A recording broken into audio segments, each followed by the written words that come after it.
Hey guys, in this video I will show you how you can fix Nvidia filters is not working. So if we look for game filters, as you can see here, I need to launch a supported game, and probably if your filters is not working, only few options is here. So this is two reasons. One, the game is not supporting filters, and second, you need to tweak few things. So let me show you how you can enable it if your game is supporting game filters, right?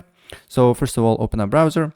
Then you just need to look for Nvidia Profile Inspector, and probably it will be first link by GitHub, Orbmu 2K. You need to press this link here. Then you need to download a inspector, Nvidia inspector, save it to whatever you like, and then open up. Then look for exe file here, and then we just need to, as you can see here, double click on it, extract all, extract to whatever you like, and then open up inspector here. More info, or run it anyway, don't worry about it, guys.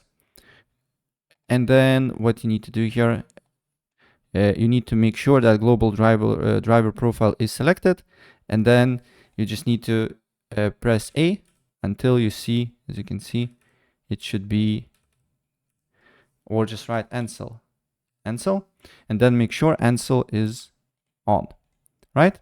If and apply the changes, right? If for some reason it's still not working, then look for specific game. So for example, Valorant, and then look if Ansel is enabled or not. And after that, it should be working. So yeah, that's basically it.